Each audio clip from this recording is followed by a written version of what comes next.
ہندوستان کے راجاؤں، مہاراجاؤں اور نوابوں کے بڑے ہی عجیب و غریب شوق اور مشاغل تھے۔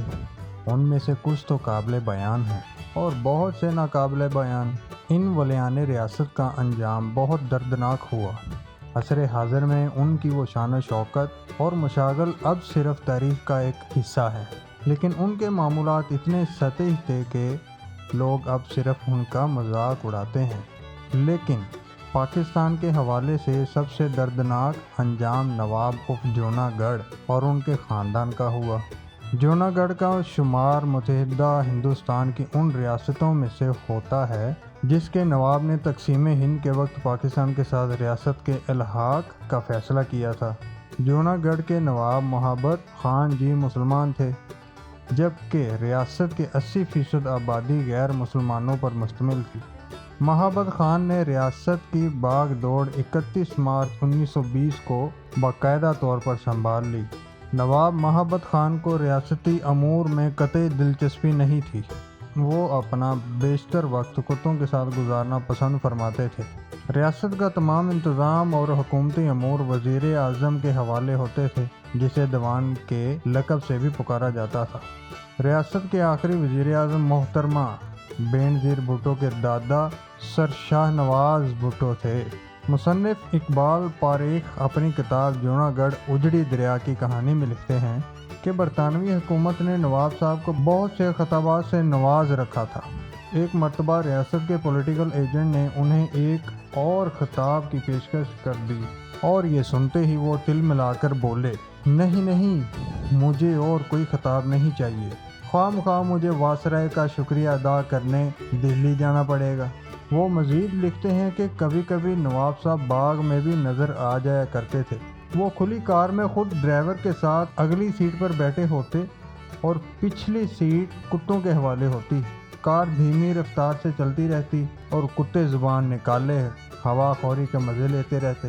نواب صاحب پر کتے کو اس کے نام الگ سے پکارتے تو وہ اچک کر باہر نکل جاتا اور کار کے ساتھ ساتھ چلنے لگتا۔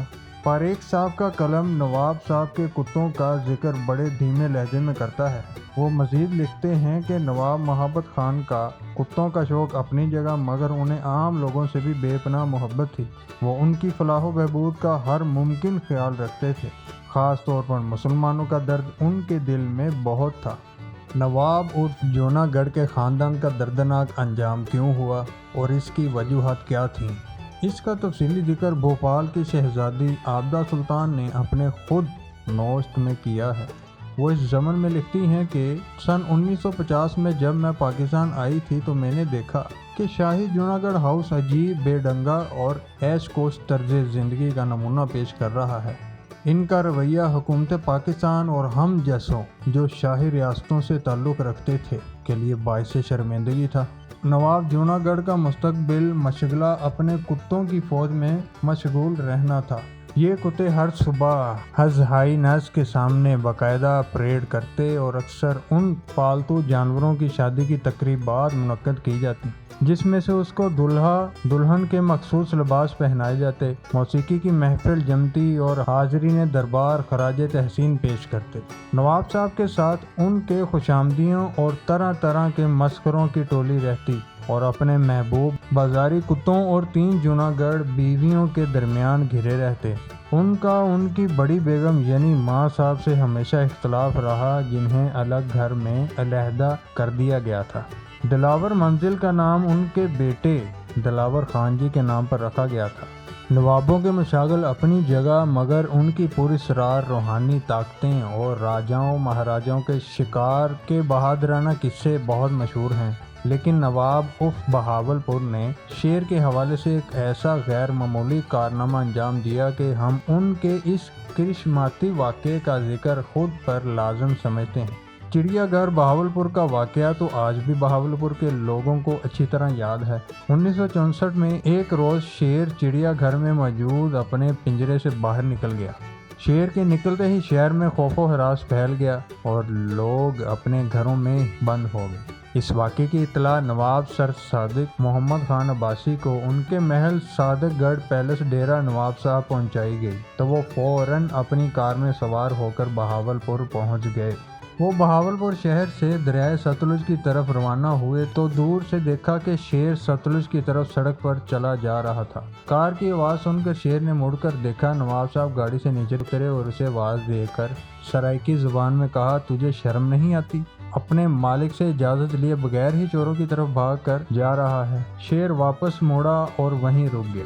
نواب صاحب شیر کے پاس چلے گئے۔ شیر نے اپنا سر ان کے قدموں پر رکھ دیا۔ اس کی آنکھوں سے ندامت کے آنسو ٹپک پڑے۔ نواب صاحب اسے کان سے پکڑ کر واپس چڑیا گھر لے آئے اور دوبارہ پنجرے میں بند کر دیا۔ نواب صادق عباسی کو چرند و پرند سے بہت محبت تھی اور وہ جب بھی چڑیا گھر تشریف لاتے تو تمام پرندے اور جانور انہیں دیکھ کر ادب سے جھک جاتے۔ دیوان سنگھ مفتون ہندوستان کی صحافت کے حوالے سے ایک بہت بڑا نام تھے۔ انہوں نے اپنی کتابوں ناقابل فراموش اور سیف و قلم میں ایسے بہت سارے حقائق بیان کیے ہیں جو ولیان ریاست، نوابوں اور راجاؤں کے حوالے سے ہوش ربا تھے۔